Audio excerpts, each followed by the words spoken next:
Hello guys, welcome to Samarth classes. तो आज जो हम क्वेश्चन डिस्कस करने वाले हैं वो है स्टॉक स्पैन प्रॉब्लम। तो सबसे पहले हम क्वेश्चन को समझते हैं। तो what question is saying, the stock span problem is a financial problem where we have a series of N daily prices quotas for a stock and we need to calculate the span stock price for all N days. तो basically N days की हमें prices दी हुई है किसी particular stock की। अब हमें stock span निकालना है। स्टॉक स्पैन हमें आगे एक्सप्लेन किया हुआ है क्या होता है।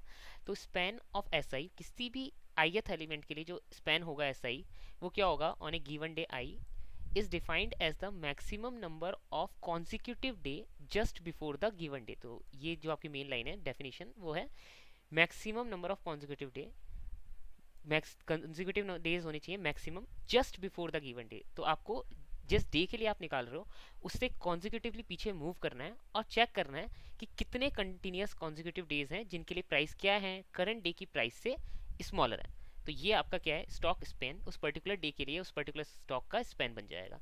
तो यहाँ पे आपको एक स्टॉक के कॉरस्पॉन्डिंगली एन क्या दिए हुए हैं, एन डेज की प्राइस दी हुई है। आपको स्टॉक स्पेन निकालना है हर एक डे के लिए। तो एक एग्जांपल देखते हैं जो हमारे यहाँ पे लिखा हुआ है, दैट इज 100, 80, 60, 70, 60, 75, 85।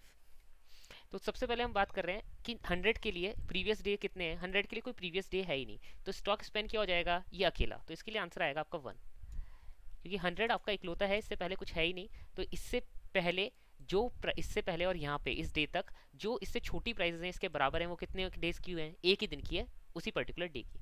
फिर हम बात करते हैं 80। अगर आप 80 पे आए, सेकंड डे पे आए, तो आपको देखना है 80 से पहले मतलब सेकंड डे से पहले वाले डेज। तो कितने डेज हैं, एक ही डे से पहले 1 और 80 खुद। तो 80 से पहले आपको दिख रहा है 100 जो कि क्या इससे बड़ा है, तो इसको आप काउंट में नहीं ले सकते। तो इस केस के लिए भी आपका आंसर क्या आएगा, वो सिंगल डे जिसके लिए आपको प्राइस दिया हुआ है दैट इज 80। तो यहाँ पे भी आंसर आपका आ गया 1। सिमिलरली 60 के लिए जाएंगे तो 60 से पहले आप देख रहे हो 80 है। 80 क्या है आपका, ग्रेटर है करंट डे की प्राइस से, प्रीवियस डे की price is greater than current days price. तो यहाँ पे भी आपका आंसर क्या आ जाएगा, सिंगुलर आ जाएगा, उसी पर्टिकुलर डे को काउंट करेंगे तो आ गया 1। अब देखो यहाँ से ध्यान से सुनना, 70 हमारा क्या है करंट डे का प्राइस है। आप पीछे गए आपने देखा 60 क्या है, इससे छोटी है, तो आपका क्या हो गया 70 60 2 आ गया। फिर आप और पीछे गए 80, क्या 80 आपका 70 से बड़ा है। हाँ, आपको जो चेक करना है वो करंट डे की प्राइस से करना है, किसी रैंडम डे की प्राइस से नहीं। अब आप 60 से कंपेयर नहीं करोगे, अब जो आप सारे कंपैरिजन करोगे वो 70 से करोगे। तो यहाँ पे जो आप कंपैरिजन करोगे वो कर रहे हो 70 से 60 छोटा है तो आपका काउंट बढ़ गया 2 हो गया। 70 से 80 छोटा है क्या, नहीं है, तो आपका आंसर यहाँ पे आ गया 2, क्योंकि दो कंसेक्यूटिव डे हैं 60 70 जहाँ पे आपका इसका प्राइस क्या है 70 से छोटा है या बराबर है। फिर नेक्स्ट चलते हैं 60 के लिए। 60 के लिए अगेन सेम, इससे जस्ट पहले क्या है, इससे बड़ा प्राइस है तो यहीं पे आपका रुक जाएगा, 60 अकलौता है तो आ गया 1। 75 यहाँ पे अब देखिए काफ़ी इंटरेस्टिंग है, जो कन्फ्यूज़न होता है वो यहाँ पे क्लियर हो जाएगा आपका। अगर आप कभी भी किसी भी क्वेश्चन को सॉल्व करने से पहले एक उसका टेस्ट केस अच्छे से मैनुअली, कि आपका जो आप लॉजिक लगा रहे हो वो बिल्कुल सही है या नहीं, वो क्लियर हो जाएगा अगर आप मैनुअली जो आप लॉजिक लगाने वाले हो उसको पेन एंड पेपर पे लिख के देख लो कि हाँ मेरा आंसर लॉजिकली ये आ रहा है, क्या मेरा लॉजिकल आंसर आउटपुट से मैच कर रहा है या नहीं कर रहा। तो यहाँ पे जब आप देखोगे 75 क्या है हमारा, आज की डेट की प्राइस है, तो हमेशा आपका 1 तो आंसर रहेगा ही, मिनिमम आंसर 1 ही आना है। फिर आपने पीछे देखा 60 क्या मेरा 75 से छोटा है, हाँ 60 75 से छोटा है, काउंट प्लस प्लस कर दिया 2 हो गया। फिर आपका आया 70, 70 आपका 60 से छोटा है या 75 से छोटा है, आपका 75 से छोटा है। देखना किससे, करंट डे से। तो ये ध्यान रखना, कई बार आप कंफ्यूज हो जाते हैं, कई लोग कंफ्यूज हो जाते हैं और बोलते हैं कि ये तो बड़ा आ गया 60 से। हमें 60 से यहाँ पे कंपेयर नहीं करना है, हमें यहाँ पे डिसेंडिंग ऑर्डर नहीं चाहिए, हमें क्या चाहिए 75 से जो छोटा है वो चाहिए। तो 75 से 60 भी छोटा है, 70 भी छोटा है, 60 वापस छोटा है, तो यहाँ पे जो आंसर आने वाला है वो आंसर आने वाला है 4। तो यहाँ पे डिसेंडिंग ऑर्डर या नॉन इंक्रीजिंग ऑर्डर ये हमें कुछ नहीं चाहिए, हमें क्या चाहिए इससे पहले वाले ऐसे नंबर्स जो क्या हैं इससे छोटे हैं और कंटिन्यूस हैं। तो कंटिन्यूस मतलब बिना बढ़े, मतलब यहाँ पे कंटिन्यूस 60 70 60 सारे 75 से छोटे हैं, जबकि 80 देखोगे वो क्या है 80 आपका बड़ा है 75 से, तो यहाँ पे आप रुक जाओगे और आपका आंसर आ गया 4। ठीक है, 85 के केस में 75 60 70 60 80 तक आपके सारे छोटे होंगे, तो आपका जो आंसर आएगा आपका आ जाएगा ये 1 2 3 4 5 6, तो 6 आपका यहाँ पे आंसर आने वाला है। और अब आप यहाँ पे आउटपुट से मैच कर सकते हो कि यहाँ पे जो आपका आंसर आ रहा है 1 1 2 1 4 6, तो यही आपका आंसर आ रहा है। आई होप यहाँ पे सबको क्वेश्चन क्लियर है। अब हम बढ़ते हैं इसके सॉल्यूशन की तरफ। तो सबसे पहले हम ब्रूट फोर्स की बात करते हैं। ब्रूट फोर्स काफ़ी इजी है, ठीक है। जो क्वेश्चन ये बनता है, गेस इसको ब्रूट फोर्स के नज़रिए से तो देखना ही नहीं चाहिए, बट हर क्वेश्चन का आपका पहले एम होना चाहिए, अगर आप नहीं सोच पा रहे हो इसका मिनी ऑप्टिमम सॉल्यूशन, तो सबसे पहले चलो ब्रूट फोर्स तो सोचा। तो किसी भी केस में अगर आप चाहे टेस्ट हो चाहे इंटरव्यूअर से सामने हो, तो अगर आपको ऑप्टिमम सॉल्यूशन नहीं बच रहा है तो आप सबसे पहले ब्रूट फोर्स बताओगे कि ब्रूट फोर्स तो ये है, ठीक है। और ब्रूट फोर्स ही अगर आप ऑप्टिमम सॉल्यूशन आ रहा है आपके दिमाग में कि हाँ ये हो सकता है किसी तरीके से, तो ऑफकोर्स पहले आप उस पर जाओगे, सोचोगे उसके बारे में। इंटरव्यू में आप क्या करोगे, सबसे पहले ब्रूट फोर्स पे आ रहा है तो ब्रूट फोर्स बता दोगे कि ब्रूट फोर्स तो ये है, आई am thinking about more optimal solution. तो ब्रूट फोर्स की अगर मैं बात करूँ तो बहुत ही ईजी है यहाँ पे, क्योंकि आपको एक वेक्टर रिटर्न कराना है, तो एक वेक्टर बना लेते हैं पहले। तो वेक्टर इंटीजर टाइप का रिटर्न करना है आंसर, साइज मुझे पता है n, और क्योंकि मुझे पता है सबका आंसर मिनिमम 1 होने वाला है तो 1 से मैं सेट कर सकता हूँ, इनिशियलाइज कर सकता हूँ, ठीक है। और नहीं करना है तो मत करो, कोई दिक्कत नहीं है, बाय डिफॉल्ट 0 से इनिशियलाइज हो जाएगा, कोई दिक्कत वाली बात नहीं है, ठीक है। उसके बाद हम चलते हैं आगे। फिर हम कर रहे हैं, हम बोल रहे हैं कि हर एक को ट्रेवर्स करूंगा मैं, ब्रूट फोर्स की बात कर रहा हूँ, int I equal to 0, I less than N, I plus plus, ये एरे दिया हुआ है मुझे ए आर आर, ठीक है। ए आर आर को ए कर लेते हैं, ये मैं अपनी कन्वीनियंस के लिए करता हूँ, आपको जो अच्छा लगे आप वो कर सकते हैं, ठीक है। तो अब यहाँ पे आपको एक एक एलिमेंट ट्रेवर्स कर रहे हो, तो आपको क्या पता है कि हर एक एलिमेंट के लिए आपका इनिशियल काउंट तो क्या होगा, इनिशियल आंसर इंट ले लेते हैं, एक नया वेरिएबल बना लिया है, इंट काउंट इक्वल टू 1, 1 से शुरू होने वाला है, या 0 से भी शुरू कर सकते हो, डिपेंडिंग कि आप अंदर वाली लूप कैसे चला रहे हो। तो now int J equal to I, अब मैं क्या कर रहा हूँ, पीछे जा रहा हूँ, करंट डे से पीछे जा रहा हूँ और चेक कर रहा हूँ कितने कंटिन्यूस एलिमेंट इससे छोटे हैं। तो it is very simple, J equal to I से इनिशिएट कर रहे हो तो काउंट 0 रखोगे क्योंकि आप आई को भी काउंट करने वाले हो, और काउंट अगर 1 रखा है तो आप इनिशिएट करोगे जे इक्वल टू आई माइनस 1 से। तो ठीक है, हम 1 बाय डिफॉल्ट काउंट कर रहे हैं, ठीक है। तो हम उससे पहले वाले डे से देख रहे हैं क्योंकि वो डे तो ऑफकोर्स उसकी प्राइस करंट सेम डे की प्राइस सेम डे से इक्वली होगी। तो बेसिकली अगर मैं यहाँ पे 0 और आई जे इक्वल टू आई से शुरू करूँ तो मैं क्या कर रहा हूँ, सेकंड डे की प्राइस सेकंड डे से ही कंपेयर कर रहा हूँ, तो सेकंड डे की प्राइस सेकंड डे की इक्वली होगी ना, दो डिफरेंट प्राइस बोला ही नहीं है, हमें सेम ही प्राइस है, ठीक है। तो अब मैं पीछे की तरफ जा रहा हूँ तो मेरा जो कंडीशन होगी जे ग्रेटर देन इक्वल टू 0 होगी, साथ ही जे माइनस माइनस होगा क्योंकि हम बैकवर्ड मूव कर रहे हैं तो यहाँ पे डिक्रीज होगा। फिर आप क्या चेक करोगे, इफ अगर आपका ए ऑफ जे क्या है, छोटा है किससे, करंट डे की प्राइस से, या फिर बराबर है, आपको यहाँ पे बराबर वाला केस भी लेना है, इक्वल टू, तो क्या करोगे आप, छोटा है या बराबर है तो काउंट को इंक्रीज कर दोगे, काउंट प्लस प्लस कर दोगे, ठीक है। अगर नहीं है, अगर आपका छोटा या बराबर नहीं है तो क्या होगा, बड़ा होगा, बड़ा होगा तो क्या करना है, वहीं पे रुक जाना है, वहीं पे ब्रेक कर देना है। जैसे ही आप ब्रेक करोगे तो आप किससे आ जाओगे, इस फोर लूप के बाहर आ जाओगे, इस फोर लूप के बाहर आके आपको आंसर मिल चुका है, किस में आपका आंसर आ गया है, काउंट में, तो आपका आंसर आ चुका होगा काउंट में। तो क्या करोगे, answer of I equal to count, this is the most simple brute force solution, जिससे आपका आंसर आ जाएगा और यहाँ पे लास्ट में आप रिटर्न करा दोगे क्या, वेक्टर। तो ब्रूट फोर्स सॉल्यूशन ये हो गया, ठीक है। ये आप कंपाइल एंड रन करोगे आपका चल जाएगा, हो सकता है टीएलई की वजह से ही सबमिट ना हो, बट ये आपका मोस्ट इजी सॉल्यूशन है। यहाँ पे आप देख सकते हो आउटपुट आ गया, सबमिट करोगे तो टीएलई आ सकती है, बट ये सिंपल सॉल्यूशन है। अब हम डिस्कस करने वाले हैं इसके दो और सॉल्यूशन, आई थिंक ये सबमिट हो जाएगा क्या, ओके। टाइम लिमिट एक्सीडेड, ठीक है, टीएलई मतलब आपका सॉल्यूशन सही है, टाइम ज़्यादा ले रहा है, ठीक है। हो सकता है कई बार इनफाइनाइट लूप में फंस गया हो इसलिए टीएलई आ जाए, बट मुझे पता है कुछ टेस्ट केसेस के पास हो चुके हैं उसके बाद टीएलई आई है, तो इनफाइनाइट लूप में तो ये नहीं जा रहा है। ये कहाँ फंसा है, ये टाइम लिमिट में फंसा है कि सॉल्यूशन सही है लेकिन टाइम लिमिट इन्होंने जो बोली है उसमें सॉल्व नहीं हुआ है। तो टाइम लिमिट अगर आप यहाँ पे जाके देखोगे तो ये बोल रहे हैं कि ओ ऑफ एन में सॉल्व करना है, ना कि एन स्क्वायर में। आप देखोगे ये क्या है, हमारा एन स्क्वायर होता है, it is something like insertion sort, ठीक है। तो ये उसी तरीके का है, तो ये हमारा एन स्क्वायर होता है इंसर्शन सॉर्ट की, आप वीडियो को रेफर कर सकते हैं, ठीक है। ये कुछ उस तरीके का ही कोड है। तो अब हम ब्रूट फोर्स से आगे बढ़ते हैं, ये हमारा कोड सेम रहने वाला है, एक वेक्टर बनाना है और उसे रिटर्न करना है तो उसको सेम रखते हैं। तो अब हम बात करते हैं ऑप्टिमल सॉल्यूशन की। तो यहाँ पे मैं दो ऑप्टिमल सॉल्यूशन बताने वाला हूँ आपको, और सिंस वैसे तो आपको पता ही लग गया होगा, यहाँ पे आप टॉपिक टैग में जाके देखोगे तो आपको पता लग जाता है ये स्टैक का है, बट नहीं पता लगता है तो ये बता दिया है कि स्टैक का क्वेश्चन है, कैसे इसको कैलकुलेट करना है। अब हम उसकी तरफ चलते हैं, ठीक है।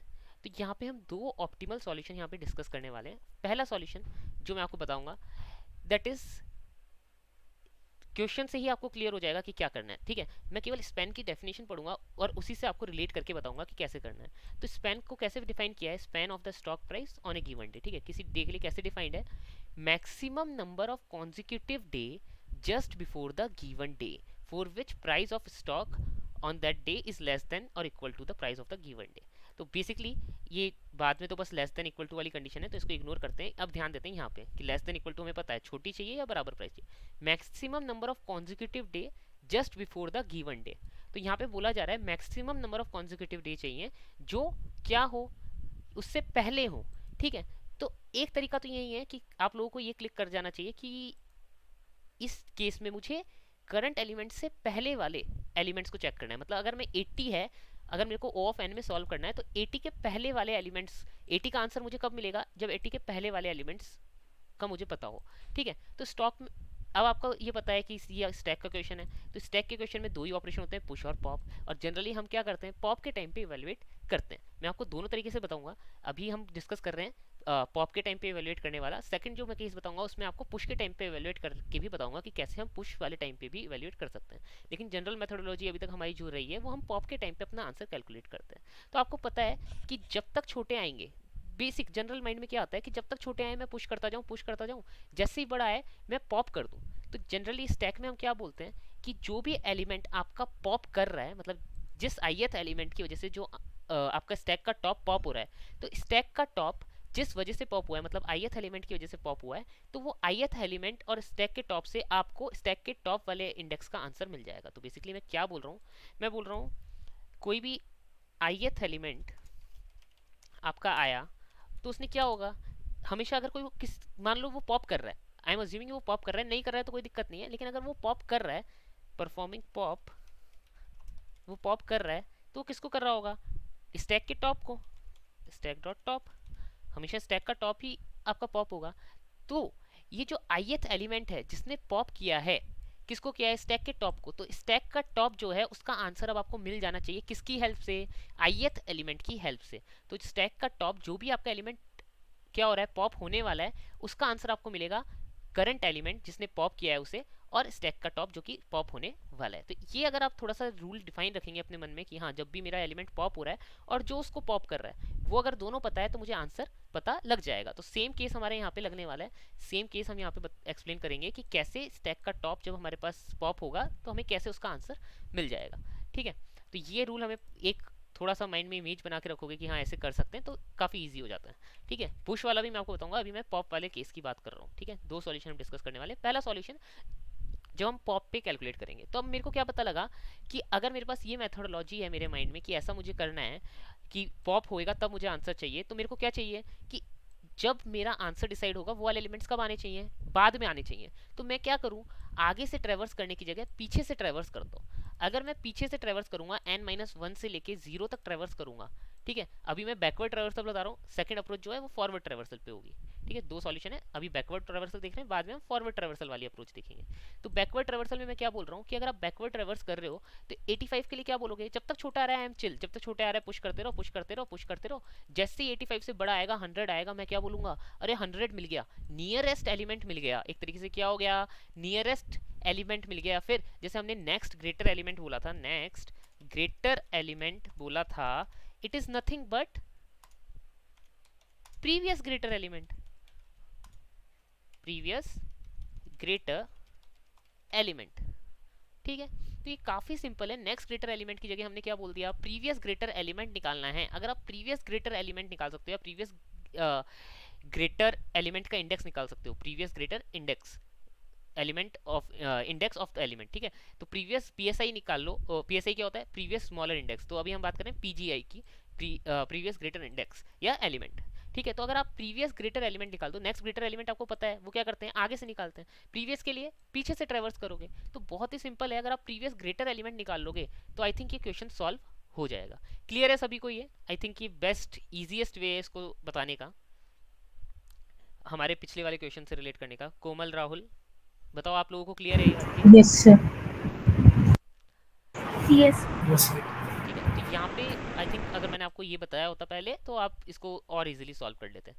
ठीक है, ये अभी मेरे माइंड में हिट किया तो मैंने यहाँ पे बता दिया क्या है आपका, नथिंग, ये क्वेश्चन क्या है, प्रीवियस ग्रेटर एलिमेंट है बस। अगर आपने प्रीवियस ग्रेटर एलिमेंट निकाल लिया तो आपका क्वेश्चन सॉल्व हो गया।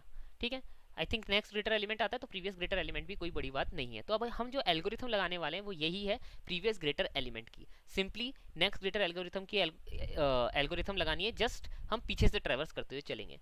तो अगर आपने नेक्स्ट ग्रेटर एलिमेंट नहीं देखा है तो उसका लिंक भी हमारे उसकी वीडियो भी हमारे चैनल पे प्रेजेंट है, आप वो वाली रेफर कर सकते हैं। ठीक है, तो अब हम बात करते हैं प्रीवियस ग्रेटर एलिमेंट की, तो उससे आपका रिवाइज भी हो जाएगा और जस्ट हम बैकवर्ड लूप लगाना भी सीख जाएंगे। तो क्या बोलते हैं हम, जब तक अब प्रीवियस ग्रेटर एलिमेंट ही ये हमने आपको यहाँ से बता दिया कि 75 के लिए आंसर क्या होगा, जब आपको पहले वाला ग्रेटर मिल जाए, 80 मिल जाए, 80 मिलेगा तो आप क्या बोलोगे, 80 का इंडेक्स माइनस, सॉरी 75 का इंडेक्स माइनस 80 का इंडेक्स, क्योंकि 75 का इंडेक्स ज़्यादा बड़ा होगा, ये आप बैकवर्ड रिवर्सल कर रहे हो तो 75 का इंडेक्स माइनस 80 का इंडेक्स आपका आंसर हो जाएगा, क्योंकि 75 आपका इंक्लूडेड है और 80 आपका इंक्लूडेड नहीं है, तो आपका आंसर सही आएगा। अगर दोनों इंक्लूडेड नहीं होते तो -1 करना पड़ता, और दोनों इंक्लूडेड होते तो j माइनस आई प्लस 1 करना पड़ता।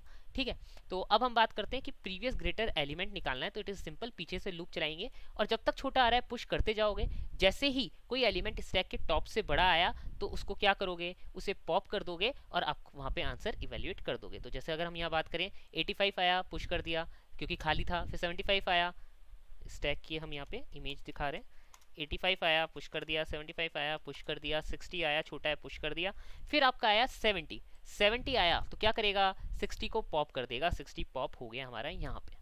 तो 60 पॉप हो गया और 60 के लिए आंसर क्या बन जाएगा, 60 का इंडेक्स माइनस 70 का इंडेक्स, तो दैट इज लेट्स से क्या है ये 0 1 2 3 4 4 माइनस 3, जो कि आपका आंसर आ गया 1। ठीक है, फिर 70 आपका पुश हो जाएगा, फिर आपका आया 60 तो 60 भी पुश हो जाएगा, छोटा है स्टैक के टॉप से, फिर आपका आंसर आया 80, तो 80 आपका आंसर आया तो आप 60 पॉप हो जाएगा, 60 का है आपका इंडेक्स 2, 80 का है 1, तो आपका आंसर आ गया 1, तो इसको भी रिमूव कर दो। फिर आपका है 70 का इंडेक्स है 1 2 3 3 इंडेक्स है, इसका है 1, तो 3 माइनस 1 आपका आ गया आंसर 2, ये भी पॉप हो जाएगा। फिर 75 की बात करें, 75 का इंडेक्स है आपका 5 और 80 का है 1, दोनों को सब्ट्रैक्ट करोगे आपका आंसर आ गया 4, इसको भी रिमूव कर देते हैं। फिर 85 क्या है, बड़ा है, कुछ नहीं करना, 80 को पुश कर देना है। ठीक है, फिर आपका नेक्स्ट एलिमेंट आया 100, 100 80 से क्या है, बड़ा है, 80 पॉप हो जाएगा, 80 का इंडेक्स 1, 100 का 0, दोनों को सब्ट्रैक्ट किया, आंसर 1, 80 पॉप हो गया। 85 छोटा है 100 से, तो ये 85 भी पॉप हो जाएगा, 85 का इंडेक्स क्या है 6, 100 का 0, तो 6 माइनस 0 आपका 6 आंसर आ गया, और 100 आपका लास्ट में अकेला रह गया। तो फिर हमें पता है जो भी लास्ट में एलिमेंट रह जाते हैं उसके लिए हमारा आंसर क्या आता है, उसका इंडेक्स -1, क्योंकि ये हम left side previous greater element की बात कर रहे हैं। पिछले लेक्चर में भी हमने देखा था कि जब भी हम प्रीवियस वाले का बात करते हैं और वो नहीं मिलता है तो उसके लिए हम क्या ट्रीट करते हैं, उसका प्रीवियस ग्रेटर एलिमेंट या प्रीवियस स्मॉलर एलिमेंट या इंडेक्स -1 ट्रीट करते हैं, क्योंकि उसके लिए वो एग्जिस्ट नहीं करता है, तो एग्जिस्ट नहीं करता है तो 0 से जस्ट पहले वाला इंडेक्स क्या हो जाएगा, -1। तो आप 0 से -1 सब्ट्रैक्ट करोगे, तो अगर मैं इसको लिख के दिखाऊं तो 0 में से सब्ट्रैक्ट करना है आपको -1, तो यहाँ पे -1, तो which is nothing but equal to 1, तो ये आपका आंसर यहाँ पे मिल जाएगा। ठीक है, तो इस तरीके से हमारा ये सॉल्व हो जाएगा। बताओ क्लियर है सभी को ये, हाँ या ना? Yes sir. ओके ग्रेट, तो ये हमारा काफी इजी सॉल्यूशन था। स्टैक के मोस्ट ऑफ द क्वेश्चंस आप देखोगे तो जनरली वो प्रीवियस ग्रेटर या नेक्स्ट ग्रेटर एलिमेंट इन्हीं पे बेस्ड होंगे। अगर आपने ये दोनों प्रीवियस ग्रेटर और प्रीवियस नेक्स्ट कर लिया है तो आई थिंक सारे क्वेश्चंस आप कर लोगे। अब ग्रेटर की जगह स्मॉलर लगा दो, प्रीवियस की भी जरूरत नहीं है, नेक्स्ट ग्रेटर एलिमेंट अगर आपने कर लिया तो बहुत ज्यादातर क्वेश्चन, ज्यादातर तो नहीं बोलूंगा बट एक वैरायटी ऑफ क्वेश्चंस आपके नेक्स्ट ग्रेटर या प्रीवियस ग्रेटर या फिर नेक्स्ट स्मॉलर या प्रीवियस स्मॉलर पे बेस्ड होते हैं। तो अगर आपने ये चीज डिफाइन कर ली, आपने पता लगा लिया, तो आई थिंक आपका आधा काम हो चुका है। बाकी तो बस आपको ये वाली एल्गोरिथम आनी चाहिए जो कि हम काफ़ी बार कर चुके हैं। ठीक है, तो अब हम चलते हैं इसको इम्प्लीमेंट करते हैं। तो हमें प्रीवियस ग्रेटर एलिमेंट निकालना है, उसके लिए हमने क्या बोला, एक स्टैक चाहिए, तो स्टैक ले लिया। किस टाइप का है, इंट टाइप के हैं हमारे, तो इंट टाइप का ले लिया। तो मैं कंस्ट्रेंट पे नहीं किया, अदरवाइज मैं कंस्ट्रेंट चेक करता कि हमें क्या लेना है। तो 10 की पावर 5 है, दैट इज वेल, आराम से 10 की पावर 9 तक आता है, तो कोई दिक्कत वाली बात नहीं है। स्टैक ले लिया। अब मैंने क्या बोला, हर एक एलिमेंट को ट्रेवर्स करेंगे, कहाँ से, पीछे से, क्योंकि प्रीवियस ग्रेटर एलिमेंट निकालना है। पीछे से लिया, I equal to n-1, I greater than equal to 0, I minus minus, क्योंकि हम कम कर रहे हैं, पीछे से आगे की तरफ जा रहे हैं, तो आई आपका डिक्रीज होगा। ठीक है, तो अब देखो हर एक एलिमेंट को पुश तो करना ही है, तो सबसे पहले ये ध्यान रखो कि फालतू में आप उन केसेस के लिए कंडीशंस ना लिखो जो आपकी हर एक स्टेप में होने ही वाली है। तो आपको पता है कि हर एक एलिमेंट को मेरे को स्टैक में पुश तो करना ही है, तो जब मैं यहाँ पे कोड लिख रहा हूँ ना, फोर लूप के अंदर आया, तो मैं अब यहाँ पे कोई भी कंडीशन पुश की नहीं लिखूंगा, क्योंकि मुझे पता है पुश तो हर केस में होना है। पुश के लिए कंडीशन ही क्यों लिखूँ, तो मैं किसकी कंडीशन लिखूंगा, मैं यहाँ पे जो कंडीशन लिखूंगा वो लिखूंगा पॉप की। दोबारा सुनो, मुझे क्या है कि हर एक एलिमेंट जो भी मेरा करंट एलिमेंट है वो एक बार स्टैक में पुश तो होना ही है। ये तो हमारा रूल है कि स्टैक में पुश नहीं होगा तो वो पॉप नहीं होगा, और पॉप नहीं होगा तो हमारा आंसर नहीं आएगा। तो हमारा एलिमेंट स्टैक में पुश होना ही होना है, तो स्टैक के पुश कब करना है उसकी मैं कंडीशन नहीं निकालूंगा, क्योंकि मुझे पता है स्टैक में पुश हमेशा ही करना है। लेकिन पुश करने से पहले हो सकता है मुझे पॉप करना हो, तो वो पॉप कब करना है उसकी कंडीशन मैं लिखूंगा। ठीक है, तो फिर से यहाँ पे एक क्वेश्चन आप लोगों से मैं चाहता हूँ, कोई भी एक बंदा अनम्यूट करके आंसर दे। क्या मेरा एक एलिमेंट, जो भी एक एलिमेंट आ रहा है, वो केवल एक एलिमेंट को पॉप कर सकता है या मल्टीपल एलिमेंट्स को पॉप कर सकता है? बताओ। Multiple. Multiple element, multiple. Multiple elements को पॉप कर सकता है। तो यहाँ पे क्या आएगा, इफ को लिखूं या कुछ और लिखना पड़ेगा? If, while. While, correct. If लिखूंगा तो मैं केवल एक ही बार वो कंडीशन चला रहा हूँ, अगर मैं वाइल लिख रहा हूँ तो वही कंडीशन मेरी बार बार चेक होगी। तो वही नेक्स्ट ग्रेटर एलिमेंट वाला कंसेप्ट है, आप प्रीवियस ग्रेटर एलिमेंट ले लो, एक ही बात है, लूप का डायरेक्शन चेंज हो गया है। तो अब मैं बोल रहा हूँ कि मेरे को कब पॉप करना है। अगर मेरा करंट एलिमेंट स्टैक के टॉप से बड़ा है तो मुझे प्रीवियस ग्रेटर एलिमेंट मिल जाएगा जो टॉप है उसके लिए। तो मैं क्या चेक करूंगा, सबसे पहले तो मेरा स्टैक एम्प्टी नहीं होना चाहिए। If not S dot stack empty, अगर स्टैक एम्प्टी नहीं है तो ही पॉप कर पाऊंगा, अदरवाइज मैं पॉप कैसे करूंगा। फिर अगर मेरा स्टैक एम्प्टी नहीं है तो मैं क्या बोल रहा हूँ, स्टैक एम्प्टी नहीं है तो मैं क्या बोल रहा हूँ कि आपको क्या करना है, एस डॉट टॉप। लेकिन एस डॉट टॉप में क्या है, हमारा एलिमेंट है कि इंडेक्स है? क्या पुश करते हैं हम, बताओ जल्दी से। इंडेक्स। इंडेक्स पुश करते हैं। तो हम यहाँ पे जो चेक करेंगे वो करेंगे ऐसे, क्योंकि आपको पता है जो हमारा आंसर आ रहा है वो इंडेक्स के सब्ट्रैक्शन से आ रहा है, तो हमें इंडेक्स मेंटेन करना जरूरी है। अगर मैं वैल्यूज मेंटेन कर लूंगा तो मेरे को इंडेक्स नहीं पता लगेंगे, लेकिन अगर मेरे पास इंडेक्स मेंटेन्ड है तो उससे मैं ए ऑफ आई करके या ए ऑफ इंडेक्स करके मैं उसकी वैल्यू निकाल सकता हूँ। लेकिन अगर मेरे पास वैल्यू है तो उससे मेरे को इंडेक्स नहीं पता लगेगा, इसलिए हम स्टोर करते हैं इंडेक्स। तो रीजन बीइंग कि हम स्टैक में इंडेक्स क्यों पुश कर रहे हैं, क्योंकि इंडेक्स से मैं वैल्यू निकाल सकता हूँ, लेकिन वैल्यू से मैं इंडेक्स नहीं निकाल सकता। तो मैं बोल रहा हूँ कि अगर स्टैक का टॉप मेरा क्या है, छोटा है किससे, करंट एलिमेंट से, करंट एलिमेंट से छोटा है, तो मेरे को क्या है, स्टैक के टॉप के लिए इससे पहले वाला एलिमेंट मिल गया जो क्या है, इससे बड़ा है। तो ये आई एलिमेंट मेरा क्या करेगा, स्टैक के टॉप को पॉप करेगा। तो लेट्स से इसको पॉप कर लेते हैं किसी जे में। तो एस डॉट टॉप, ये हमारा इंडेक्स आ गया। फिर एस डॉट पॉप कर देते हैं, एलिमेंट को पॉप कर दिया।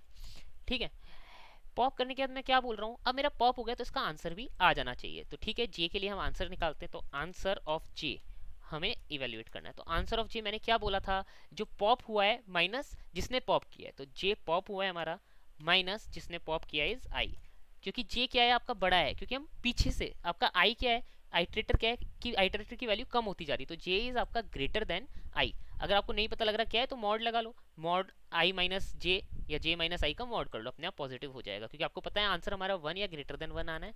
ठीक है, बाकी इतनी सी आई थिंक जब आप कोड कर रहे हो तो इतनी सी नॉलेज हो जानी चाहिए। अगर नहीं हो रही है तो आप और प्रैक्टिस करो, तो इतनी नॉलेज आपको हो जानी चाहिए कि जे माइनस आई करना है या आई माइनस जे करना है। तो जो भी एलिमेंट स्टैक में पहले से प्रेजेंट है उनके इंडेक्स ग्रेटर है करंट एलिमेंट से, क्योंकि आई आपका डिक्रीज हो रहा है हर एक के बाद। तो यहाँ पे हमने जो एलिमेंट पॉप हुआ उसका इंडेक्स था जे, और जिसने पॉप किया वो था आई। तो जे के लिए हमें नेक्स्ट ग्रेटर एलिमेंट मिल गया, ए ऑफ आई ग्रेटर है टॉप से, तो हमें नेक्स्ट ग्रेटर एलिमेंट मिल गया, उसको हमने सेट कर दिया और उसे पॉप कर दिया। ठीक है, फिर यही हमारा जो बात हमने बोली कि आई है जो करंट एलिमेंट है वो मल्टीपल एलिमेंट्स को पॉप कर सकता है, तो हम मल्टीपल एलिमेंट्स चेक कर रहे हैं जब तक स्टैक एम्प्टी नहीं हो जाता या फिर टॉप बड़ा नहीं हो जाता ए ऑफ आई से, तब तक हम ये काम करते रहे। और फिर जब ये काम कंप्लीट हो जाएगा तो हमें पता है फिर हम क्या करेंगे, पुश करेंगे। इसलिए मैंने आपको बोला था कि हम पुश की कंडीशन नहीं लिखेंगे, क्योंकि पुश हमारा हर एक केस में हो रहा है, इररेस्पेक्टिव ऑफ कंडीशन हमें पुश करना ही करना है। ठीक है, अब हमारा काम कंप्लीट हो गया क्या, बताओ कि अभी भी कुछ रहता है? कोमल, हमारा काम कंप्लीट हो गया है, हमारा आंसर आ चुका है या अभी भी कुछ रिमेनिंग है पार्ट?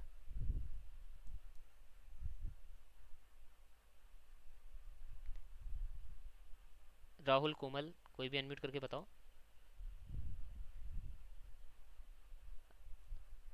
हेलो। कंप्लीट है। सर स्टैक एम्प्टी हो जाए तो तब अलर्ट करना पड़ेगा वन। करेक्ट, अभी हमारा कंप्लीट नहीं हुआ है, स्टैक एम्प्टी हो गया तो हमारा कंप्लीट हो गया है, स्टैक एम्प्टी नहीं हुआ है तो हमारा अभी काम कंप्लीट नहीं हुआ है। ठीक है, तो वही नेक्स्ट ग्रेटर एलिमेंट वाला कंसेप्ट है। और क्या बोला हमने कि अभी ये केस था, लेट्स सी मैं आपको एक छोटा सा एग्जांपल और लेके दिखाता हूँ। मान लो आपका है असेंडिंग ऑर्डर है 30 40 50 ये है, तो आपका स्टैक में क्या होगा, स्टैक में होगा आपका 50, पीछे से ट्रेवर्स कर रहे हो, फिर होगा 40, फिर होगा 30, ठीक है, कुछ भी पॉप नहीं हुआ है और आपका क्या हो गया, सारे के सारे एलिमेंट स्टैक में पड़े हुए हैं। तो क्या आपका काम कंप्लीट हो गया है? नहीं, काम कंप्लीट नहीं हुआ है, लूप आपकी खत्म हो गई है, लेकिन काम कंप्लीट नहीं हुआ है। जब तक आपका स्टैक खाली नहीं होता, जब तक स्टैक आपका एम्प्टी नहीं होता, तब तक हर एक एलिमेंट के लिए आप कैलकुलेट नहीं कर रहे हो। तो वही जैसे हम नेक्स्ट ग्रेटर एलिमेंट में करते हैं या प्रीवियस ग्रेटर एलिमेंट में करते हैं, हम क्या करेंगे, एक और लूप लगाएंगे जब तक हमारा स्टैक एम्प्टी नहीं हो जाता। ठीक है, क्लियर है राहुल ये वाली चीज? क्योंकि मेरे को लगा आपने बोला था कंप्लीट हो गया। हाँ यस सर। ठीक है, तो अब हम नहीं इसी सर, को यस अपने सर, क्लियर। जब तक खाली नहीं होगा तब तक हम करेंगे। अब इस केस में क्या होगा, इस केस में आपको, जैसे अब मैं इसकी बात करूं, तो आपको इसमें प्रीवियस ग्रेटर एलिमेंट किसी के लिए नहीं है। 30 से पहले कोई बड़ा है क्या? नहीं है। 40 से पहले कोई बड़ा है क्या? नहीं है। 50 से पहले कोई बड़ा है क्या? नहीं है। तो ये बात हमने पिछले लेक्चर में ही बोली थी, अगर पहले वाला नहीं है, पहले अगर हम देख रहे हैं प्रीवियस वाले की बात कर रहे हैं, तो जीरो से पहले वाला इंडेक्स क्या होता है, -1, उसको हम कंसिडर करके अपना आंसर निकाल लेंगे। मतलब जो हम माइनस कर रहे थे आई, तो अब आई की जगह हम क्या करेंगे, -1 करेंगे। तो जब आप लिखोगे, सेम चीज मैं कॉपी करता हूँ यहाँ पे, इंट जे, एक एक लाइन कॉपी करता हूँ, टॉप की वैल्यू ली, फिर पॉप किया, ठीक है, फिर पॉप किया, फिर अब मैं क्या कर रहा हूँ, आंसर निकाल रहा हूँ, आंसर जे। अब जब मैं आंसर जे निकाल रहा हूँ तो मैं क्या बोलता था, जे माइनस इंसर्ट जे माइनस आई लिखता था, लेकिन अब मेरा आई है नहीं। तो आई क्या हो जाएगा, जब आपका एग्जिस्ट नहीं करता, तो प्रीवियस स्मॉलर या प्रीवियस ग्रेटर के केस में क्या हो जाता है, जब एग्जिस्ट नहीं करता, -1 हो जाता है। पिछले लेक्चर में ये बताया था, अगर एग्जिस्ट नहीं करता है तो। और नेक्स्ट ग्रेटर या नेक्स्ट स्मॉलर में क्या बन जाता है, वो आपका एन बन जाता है। एन क्यों? ताकि आप आंसर निकाल सको, एन माइनस जो भी करंट है उससे आपका आंसर आ जाएगा। ये चीज हम पिछले लेक्चर में बहुत अच्छे से डिस्कस कर चुके हैं। पिछला लेक्चर कौन सा, जिसमें हमने मैक्सिमम एरिया ऑफ रेक्टेंगल निकाला था। ठीक है, तो ये हमारा हो गया प्रीवियस ग्रेटर। अगर हमें नहीं मिलता है तो हम -1 करेंगे, -1 आई को -1 की तरह ट्रीट करेंगे, और नेक्स्ट ग्रेटर की बात कर रहे हैं तो एन ट्रीट करेंगे। बेसिकली लास्ट इंडेक्स में +1, और प्रीवियस की बात कर रहे हैं तो फर्स्ट इंडेक्स में -1। तो आई की वैल्यू क्या है, अब आपकी जो आपको सब्ट्रैक्ट करना है उसकी वैल्यू है -1। तो यहाँ पे मैं बोलूंगा जे माइनस -1, तो ये आपका बन जाएगा। तो क्योंकि आपको पता है 2 माइनस प्लस बन जाते हैं, तो या तो आप ऐसे भी कैलकुलेट कर सकते हो और रिटर्न कर दोगे तो आपका आंसर आ जाएगा, कोई डाउट नहीं है इसमें। ठीक है, ठीक है, ये आपका आंसर आ गया। लेकिन बेटर वे आपको पता है क्यों ही कंपाइलर को तकलीफ देनी, प्लस कर दो उसे, कि 2 माइनस माइनस मिलके प्लस हो जाएगा, और j+1 आपका आंसर आ जाएगा, और कंपाइल एंड रन करोगे आपका आंसर यहाँ पे मिल जाएगा। प्रीवियस ग्रेटर एलिमेंट का आंसर मिल गया, इसको सबमिट करोगे तो आपका ये सबमिट हो जाएगा। अब आपका टीएलई नहीं आएगा क्योंकि ये हमने O ऑफ n में किया है। O ऑफ n क्यों बोल रहा हूँ, हर एक एलिमेंट केवल एक ही बार पुश हुआ है, तो एक एलिमेंट एक ही बार पुश हुआ है, एक ही बार पॉप हुआ है, तो क्या हो गया, आप बोलोगे 2n हो गया। अरे 2n में से 2 हटा दो, 2 तो कांस्टेंट है। एक पुश, O ऑफ 1 टाइम लगा आपका पुश का, O ऑफ 1 टाइम लगा आपको पॉप का। कितने एलिमेंट्स थे, n, तो 2n टाइम हो गया। लेकिन ऑर्डर क्या है आपका, O ऑफ n है, तो आपका आंसर बिल्कुल आराम से सबमिट हो गया। क्लियर है सभी को ये? बताओ, किसी को कोई doubt? Yes sir. Okay, great. तो ये था हमारा, जब हमने प्रीवियस ग्रेटर एलिमेंट की तरह इसको ट्रीट किया, उसे सॉल्व किया। अब हम चलते हैं अपने सेकंड सॉल्यूशन की तरफ। ठीक है, तो हर एक सॉल्यूशन आपको पता होना चाहिए। तो सेकंड सॉल्यूशन जो मैं अब आपको बताने वाला हूँ इसका, वो क्या है, हम फ्रंट से ट्रेवर्स करेंगे और फिर आंसर निकालेंगे। ठीक है, तो सिमिलर ही लॉजिक रहने वाला है आपका, कुछ कुछ, कोई ज़्यादा डिफरेंस नहीं है। आप देखोगे अल्टीमेटली हम वही काम कर रहे हैं जो उल्टा कर रहे थे, क्योंकि अब सेम ही सॉल्यूशन कर रहे हैं तो सेम ही काम करना पड़ेगा। ठीक है, अब हम पॉप के टाइम पे निकाल देते हैं। अब जो हम आंसर निकालेंगे वो निकालेंगे आपका पुश के टाइम पे। ठीक है, तो अब मैं क्या बोल रहा हूँ कि इससे जो भी पहले इससे बड़ा एलिमेंट होगा मुझे पहले से पता होगा। अब आपको क्या करना है, अब देखो मेरे को क्या चाहिए कि स्टैक में जब मैं इसको पुश करूंगा, 100 को पुश करूंगा, तो इससे पहले अगर कोई इससे बड़ा एलिमेंट है तो वो मेरा पहले से प्रेजेंट होना चाहिए। ठीक है, दोबारा सुनो मैंने क्या बोला, जब भी मैं किसी एलिमेंट को पुश कर रहा हूँ तो उससे पहले अगर कोई उससे बड़ा एलिमेंट है तो वो प्रेजेंट होना चाहिए। तो अभी ये जो हम डिसेंडिंग ऑर्डर मेंटेन कर रहे थे, वही डिसेंडिंग ऑर्डर हम यहाँ पे भी मेंटेन करेंगे, क्योंकि मैं 100 अगर मैं पुश कर रहा हूँ तो आपका क्या होना चाहिए, 100 अगर मैं पुश कर रहा हूँ तो इससे पहले तो कोई एलिमेंट ही नहीं है, तो चलो एम्प्टी वाला केस है, कोई दिक्कत नहीं है, स्टैक एम्प्टी है तो 100 को पुश कर देता है। ठीक है, फिर आया आपका 80 आया। आप चेक कर रहे हो कि 80 मेरा 100 से छोटा है, नहीं 100 से बड़ा है, तो 80 अब आप पुश कर रहे हो तो आप बोलोगे 80 पुश हो जाएगा, कोई दिक्कत वाली बात नहीं है। पुश तो आप कब करोगे, जब अभी आप पुश कर रहे थे, कब, जब आपका टॉप क्या है, छोटा है, लेकिन अब क्या देख रहे हो, टॉप बड़ा है तो आप पुश कर रहे हो, अब आप डिसेंडिंग मेंटेन कर रहे हो। इधर वाले केस में भी आप डिसेंडिंग ही मेंटेन कर रहे थे, अल्टीमेटली वही वाली बात है। 880 अगर आपका बड़ा होता तो आप क्या करते उसे, 1 मिनट, अगर आपका बड़ा होता तो आप उसे पॉप करते क्या, नहीं नहीं सॉरी मैंने गलत बोल दिया, रुक जाओ, सेम चीज़ नहीं होगी, दोबारा से सुनो। मैंने क्या बोला, 100 से पहले अगर इससे कोई बड़ा एलिमेंट है तो वो आपका स्टैक में प्रेजेंट होना चाहिए। ठीक है, 100 से पहले अगर कोई स्टैक में इससे बड़ा एलिमेंट है तो आपका प्रेजेंट होना चाहिए। 100 से पहले कोई नहीं आया तो आप 100 पुश कर दोगे। ठीक है, नहीं मैं सही बोल रहा था। फिर हमारा आया नेक्स्ट एलिमेंट 80। अब आप क्या बोलोगे कि 100 के बाद हमारा आया 80। आपने देखा स्टैक का टॉप क्या है, 80 से बड़ा है, तो आप आंसर हमेशा पुश के टाइम पे निकाल रहे हो। तो इस वाले केस में आपने देखा कि कुछ भी नहीं है, तो 100 के लिए आंसर क्या आ जाएगा, जो भी आई है। अगर स्टैक एम्प्टी है तो क्या कर दोगे, +1। अभी अभी हमने देखा यहाँ पे कि स्टैक एम्प्टी होता है तो हम क्या करते हैं, +1 कर देते हैं। ठीक है, क्योंकि इसके लिए प्रीवियस ग्रेटर एलिमेंट नहीं है, तो बेसिकली इसके लिए प्रीवियस ग्रेटर एलिमेंट नहीं था तो हमने i+1 कर दिया अगर स्टैक खाली है तो। अगर स्टैक भरा हुआ है, जैसे हम 80 के केस में बात करें, अब 80 आपका आ रहा है तो यहाँ पे प्रीवियस ग्रेटर एलिमेंट मिल गया है, तो क्या करोगे, i माइनस स्टैक का टॉप। i माइनस स्टैक का टॉप से आपको क्या मिल गया, इसका आंसर मिल गया। i आपकी वैल्यू है, इसको अगर सॉल्व करूँ, i की वैल्यू है 1, स्टैक के टॉप की वैल्यू है 0, और आपका आंसर क्या आ गया, आपका आंसर आ गया 1। ठीक है, अब बात आती है मुझे पुश कब करना है। अब भाई यहाँ पे भी आप क्या करोगे, यहाँ पे भी आप जो मेंटेन कर रहे हो, जो आप क्या बोल रहे हैं यहाँ पे, प्राइस ऑर्डर मेंटेन कर रहे हो वो डिसेंडिंग ही रहेगा। तो 100 अगर बड़ा है तो आप डायरेक्टली पुश कर दोगे 80 को।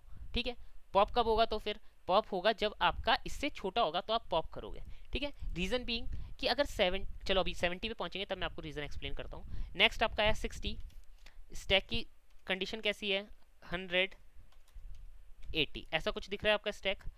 70 है, आपने बोला 70 है, तो पुश करने से पहले मैं क्या बोलूंगा कि मैं पहले आंसर कैलकुलेट करूंगा फिर मैं इसको पुश करूंगा। तो पुश करने के लिए मैंने क्या बोला, i minus S dot top आएगा।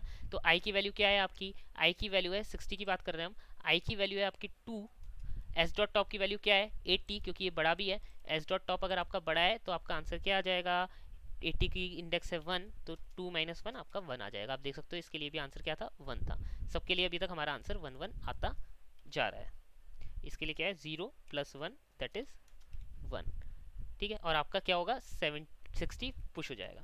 ठीक है, अब हमारा पहला केस आ रहा है जो हमारा पॉप होने वाला है। तो चलो अब देखते हैं, यहाँ पे एलिमेंट लिख देता हूँ मैं अच्छे से। एलिमेंट जिसकी हम बात कर रहे हैं वो है 70। 70 है, तो अब आप बोल रहे हो 70 क्या है, इसका टॉप क्या है, छोटा है, 70 से छोटा है, तो आप क्या करोगे, पॉप करोगे। ठीक है, जिसको पॉप कर रहे हो उसके लिए आंसर पहले से कैलकुलेटेड है। हाँ, जितने भी पहले वाले एलिमेंट है उनका हम कब कैलकुलेट कर चुके हैं, पुश करते टाइम ही कैलकुलेट कर चुके हैं आंसर। तो अब आप पॉप करोगे जब तक आपका क्या ना हो, स्टैक का टॉप इससे बड़ा ना हो जाए या स्टैक खाली ना हो जाए। तो स्टैक की जो कंडीशन बनने वाली है इसके बाद, तो आपका बन जाएगा 100, 80, ये आपने पॉप कर दिया। फिर उसके बाद आप क्या बोलोगे, 80 बड़ा बन गया है, 80 क्योंकि अब बड़ा बन गया है तो मुझे क्या करना है, आंसर कैलकुलेट करना है, that is i minus S dot top. i minus S dot top, i minus S dot top करोगे तो i की वैल्यू क्या है, 70 की वैल्यू क्या है, 70 है आपका 3 नंबर पे, 3 minus 1 that is nothing but 2। तो आपका आंसर 2 आ गया, बिल्कुल करेक्ट आ रहा है, देख सकते हो यहाँ से। अब क्या करोगे, जब आप आंसर कैलकुलेट कर चुके हो तो उसके बाद क्या करना है, पुश करना है स्टैक में। तो यहाँ पे जो आपका स्टैक आ जाएगा वो बन जाएगा 100, 80 और 70। ठीक है, अब मैं आपको लॉजिकली एक और चीज एक्सप्लेन करता हूँ यहाँ पे कि 70 के होने से और 60 के ना होने से हमें क्या फायदा हुआ। एक चीज बताओ, अब मैं आगे जाऊंगा तो देखूंगा कि इससे पहले बड़ा एलिमेंट है या नहीं। अगर 70 किसी एलिमेंट के लिए, अगर मैं 60 और 70 की बात कर रहा हूँ, अगर मेरा 70 किसी एलिमेंट के लिए बड़ा नहीं है तो ऑफकोर्स 60 भी नहीं हो सकता, क्योंकि अगर कोई एलिमेंट 70 से बड़ा है तो वो 60 से तो बड़ा होगा ही होगा ना। हाँ या ना, क्लियर है ना ये बात तो सबको, बोलो। Yes sir. ठीक है, अब दूसरा केस देखना। अब मैं क्या बोल रहा हूँ, ये तो वो हो गया जब बड़े की बात कर रहा हूँ कि आपका 70 से बड़ा है। अब मैं बात कर रहा हूँ अगर कोई एलिमेंट आपका 60 से छोटा है तो वो 70 से भी छोटा होगा, 60 से छोटा है तो 70 से भी छोटा होगा। तो इस केस में भी ठीक है। और अगर कोई एलिमेंट 70 से छोटा है और 60 से बड़ा है, मतलब 60 से 70 के बीच में लाई कर रहा है, तो उसके लिए भी क्या होगा, आपका प्रीवियस ग्रेटर एलिमेंट 70 ही होने वाला है। तो 60 निकालने से आपको कोई नुकसान नहीं हुआ, क्योंकि 70 जो है 60 के बाद में आया है और 60 से बड़ा है, तो इसलिए छोटे एलिमेंट्स को निकालने से कोई इशू नहीं है जो आपके उससे पहले है। तो इसलिए हमने यहाँ पे 60 को पॉप किया और 70 को रख लिया। क्लियर है? ये मैंने यहाँ पे तीनों केसेस बता दिए। अगर कोई एलिमेंट 70 से बड़ा है तो वो 60 से ही बड़ा होगा, तो उस केस में तो कोई दिक्कत ही नहीं है, दोनों से बड़ा है कोई दिक्कत नहीं, दोनों से पुश हो जाएगा। अगर कोई एलिमेंट 60 से छोटा है तो वो 70 से भी छोटा होगा, ठीक है, तो वो डायरेक्टली पुश हो जाएगा, कोई दिक्कत नहीं है, ठीक है। ग्रेटर वाले में पॉप होगा, मतलब दोनों ही पॉप होने थे, ठीक है। अब अगर कोई 60 से 70 के बीच में, उस केस की मैं बात कर रहा हूँ, उस केस में 70 आपका प्रीवियस ग्रेटर एलिमेंट बन जाएगा, ना कि 60, ठीक है, क्योंकि 70 आपका पास है कंपेरेटिव टू 60, क्योंकि 60 है आपका इंडेक्स नंबर 2 पे, 70 है आपका इंडेक्स नंबर 3 पे, और आप देख रहे हो कहाँ से, इंडेक्स नंबर 4 या आगे देख रहे हो, ठीक है। क्लियर है सबको ये बात? एक बार सब बताओ मुझे, किसी को कोई भी डाउट है तो दोबारा एक्सप्लेन करता हूँ। बोलो, Komal, Neha, Mrinal, Rahul. No sir. Clear है। ओके, तो ओ इसी तरीके से हमारा 70 हो गया। तो अब आगे हम चलते हैं। तो मुझे कौन बताएगा अब 60 के लिए मुझे हेल्प करो। 60 के लिए क्या होगा? नेहा।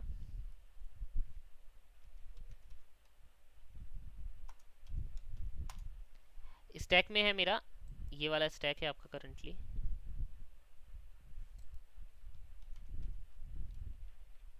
नेहा। इस थोड़ा इंटरनेट इश्यू चल रहा है। ओके,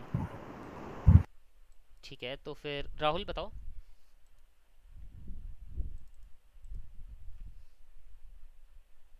उसका यस सर 60 आया तो अब क्या होगा?